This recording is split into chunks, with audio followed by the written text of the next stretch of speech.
عزیزان دل و بینندگان گرامی، سلام و روزتان بخیر. امیدوارم هر کجا که هستید جور و سالم و سلامت باشید.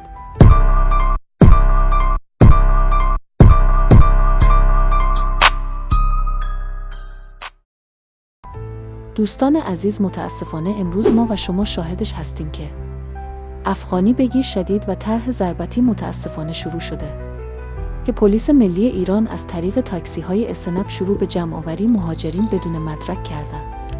دوستان نهایت عزیز، می‌خواستم چند توصیه برای عزیزانی که دارای برگه سرشماری و بعضی از مهاجرینی که بدون مدرک هستند میباشد.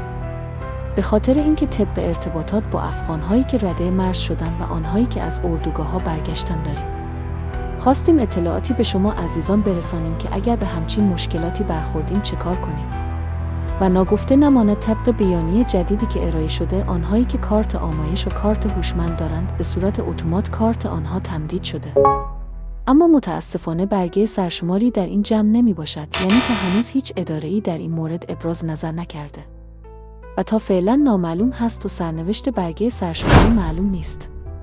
هرگاه دوستانی که برگه سرشماری دارند با پلیس و نیروی انتظامی برخورد داشتند و نیروی انتظامی خواست که تا پاسگاه و یا کلانتری بیایید که مدارکتان را چک کنیم که واقعی هست یا نه، لطفاً با نیروی انتظامی همکاری کنید. لجبازی نکنید و یا دهن به دهن نشوید، به دلیل اینکه آنها وظیفه‌ایشان هست. و موضوع دیگر عزیزان که در بیشتر جایها و شهرهای ایران فعلا حس مهاجر ستیزی و مردم ایران شاید یک متلک و یا یک حرف توهین آمیز بزنند، لطفاً از خود هیچ حساسیتی نشان ندهید، به دلیل اینکه هر جا خوب و بد داره و هیچ عکس العملی نشان ندهید و از آن مکان دور شوید. موضوع دیگر این که داشتن پول نقد برای افغانهای بی‌مدرک و اشخاص دارای برگه سرشماری توصیه می شود. به مقدار 2 یا 3 میلیون همیشه به صورت نقد همراهتان باشد، به خاطر اینکه در اردوگاه‌ها هیچ کارت خوان و یا دستگاه خودپردازی موجود نیست.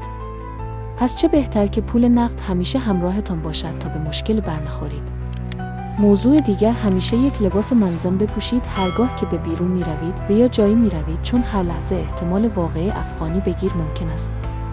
اما در پایان چه بهتر که دوستانی که مدرک ندارند و بی مدرک هستند با پای خودشان بروند و درخواست برگشت بدهند، به امید روزی که همه مردم افغانستان در افغانستان باشند و در صلح و صفا زندگی و برای آبادی کشور خودمان کار بکنند. یا حق.